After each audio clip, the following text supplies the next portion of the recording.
Hi everybody, it's Sandy Alnock, and today I have a video for you showing how to make a vintage Valentine out of an image that's not a Valentine image. It's a little Miss You set. It's called Miss You Lots, brand new from W+9. I'm stamping it in steel blue. It's My Favorite Things hybrid ink. And I've stamped my sentiment, and I'm taking a warm gray 0.3 multi-liner. I haven't played with the colored multi-liners at all, but I thought I would try that with a Copic multi-liner for the rest of this image because I wanted something a little softer than black. I looked up a lot of vintage images so I can kind of get an idea of where I'm headed with this, and they didn't really have a whole lot of black outlines on a lot of them, so that's what I wanted to try. So I'm going with softer colors. I'm using a bunch of my dies as templates to draw a whole mess of hearts on here, because a lot of those Valentines had tons of hearts all over them. So here you can see the finished line work that I did. I'm airbrushing, just have a little messy scratch paper back behind there, because I wanted to get some distressed color on the whole paper. I could have used a distressed paper or at least some cream-ish kind of cardstock, but I wanted to be able to also have white, and you'll see how that plays in where I add some pops of white. So airbrushing it and knocking that color back worked a little bit better.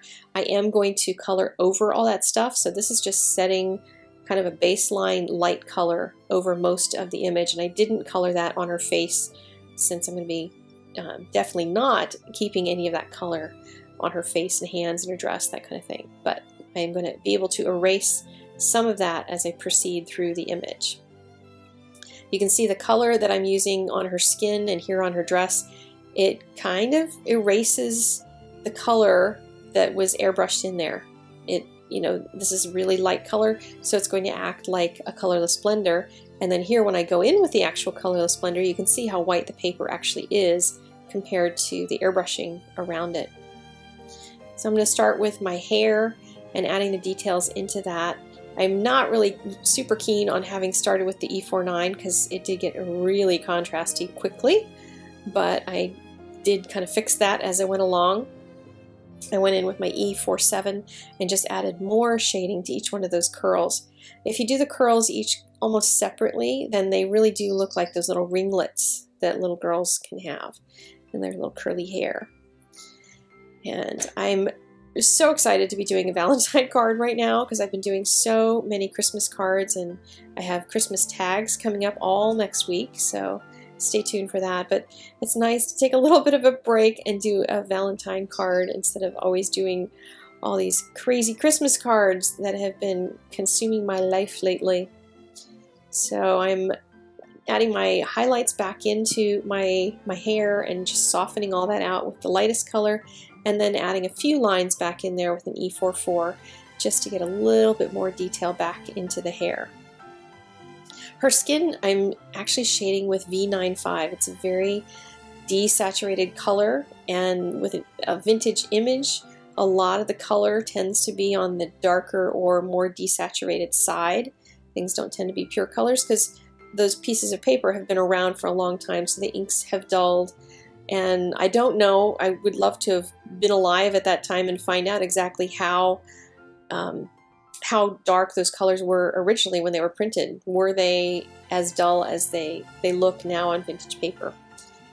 But I'm adding my shadows. You can see I added two different lengths of shadow underneath of her skirt because that makes one part look like her leg is further back underneath, and the other one, her leg is further front.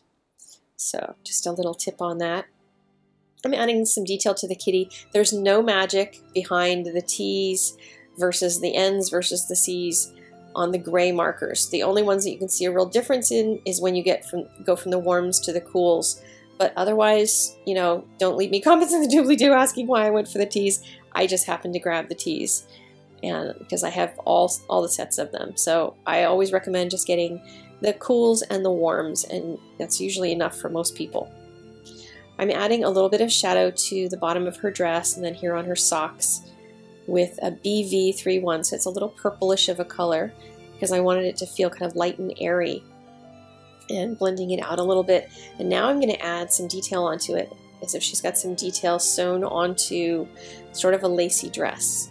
So I'm starting with the same warm gray pen, and I also decided to add a little bit detail back into her face, because when I stamped it in the steel blue, that detail didn't hold. So I'm drawing a little bit of that back in. And before I add the lace, I wanted to add a little shadow onto her dress. So again, I'm doing it with the BV color, the same color, and going over it with a Y11, which is a little stronger than the Y00, which I did for the base coloring on it. And now here's that Signo pen. I think that's just going to be my new hashtag that I use, because the Signo pen shows up on everything. I should probably buy stock in the company, since I use the thing so dang much. But I'm just drawing random little dots and squiggles, because that's what I saw on one of the vintage images that I saw online. It was very cool. I also wanted to get rid of that little line on the front of her dress, so I just went over that with the Signo pen, so there's no harsh line right there. I chose R05 and changed my mind later on not really liking that. It was a little too bright for what I needed, and I wanted it to be a little darker, a little richer. So I went over it later with other colors, but I wanted a nice, big, bold, bright Valentine's-y color in all these big hearts. And just filling those in with some solid R05. And then I wanted to erase one of the hearts and add some detail in the white, so that the white will start to pop as well. So I just went around a few areas on the image and added some spots where I could pull that white color back out from the airbrushing that I had done earlier. So you can see the airbrushing is becoming less bothersome as I get done with the whole card, because I'm just adding more over top of it. I wanted the white to pop out of the background even further, so I went around the edges with this light brown color, and then I softened that out with an even lighter shade of it. So just blending all that out. I'll add more airbrushing as well on top of all of that to just soften the whole thing out toward the edges, so it starts looking more like that brownish vintage paper. And then I went back into my hearts, because this is where I decided I wasn't really happy with how light the heart was. I was going to add some shading, and so I started by adding it with the E07, and that wasn't quite enough because I'm blending it with my R05, and it just didn't add enough depth. The R89 was going to be too red, so I went with an E09, which is a dark, rich red-brown color, and then colored over the rest of the red with the E07, because that left some of that red showing through, because I just kind of let it be soft and mushy color, and it still reads as red, but it's these nice, richer, dark browns. And then I just have the one highlight on the upper left. I wanted to have a spray of flowers here at the bottom, so I'm mimicking what I saw on one of the little vintage images online, with just some swashes of a YG, a green color. And then I went back in to finish that last heart and add the same colors to that. And that Signo pen returns, of course, because I wanted to add a lot of white detail here on the hearts themselves and make them feel really lacy. So I've added a lot around the edges of things, trying to even cover up some of those dark edges around this little heart, so it looks like it's just got white lacy stuff around the outside. And then I'm adding some like mini tiny scallops around this one, just so each heart feels slightly different than the others, even though they're in the same color families on the card. And I added some little circle dot type things in each one of the scallops on the big heart. Just, I don't know, I just kept kind of doodling and adding little bits and pieces more. In the finished card, you will notice that there's a little spot between her legs that feels like it needs to be red, so I did go back and add that later, because it just looks like I didn't finish the heart. But I'm going to be adding some flowers down there as well. But I thought I'd mention that in case you wonder why it shows up in the card later with a little bit of red in it. Went back in with my multi-liner again and added a little bit more detail, so she would pull out a little bit from the background and not blend in quite so much. And some of that detail that got lost can be drawn back in very easily. And just creating a lot of that little extra detail on things. This banner came out really fun. I really liked how it worked out on the whole card and how that played out. It was really a fun thing. I added a couple of shadows, a little darker one under the piece that curls behind, and then when it flips back out the other way with a lighter color, because it gives it that dimension that it looks like it's waving around, you know, as it flips around that heart. Pretty cool. So I wanted to add these little like Queen Anne's lace type flowers in the bottom. So I'm just doing dots, you know, little groupings of dots. Depending on what kind of flowers you want to add to an image, just Google something and see what the shapes look like, because they don't always look like polka dots. They don't always look like daisies. They can look like all different kinds of things.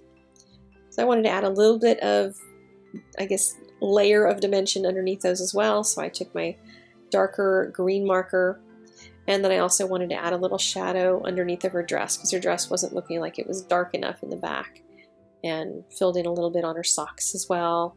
Threw a little bit of the BV on that white heart and a few other areas that I thought could use a little bit of extra color, and then even did a little bit underneath to shadow all those little dots that I'd made. I just do a lot of playing when I get to this point in a card. I also decided it needed some sort of an edge to finish it off, so I used these E4 markers to just add some lines around the outside edges. Just did some soft doodling, and it kind of disappears, but it adds a real nice frame to the image. I trimmed the image so that I had room on the card base to add a little red layer and a little bit of scallop border to it, and put it on a dark brown card base and left it as a 1-layer card. And I'm starting to like 1-layer cards the more time and effort I put into my coloring, which is odd for me, the one who can't stop embellishing. Here's a few more videos if you'd like to see something else that I've done. You're welcome to like this video, to subscribe, click on the sandyallnock.com in the upper right to get to my blog post, and I will see you guys next time. Take care. Bye-bye.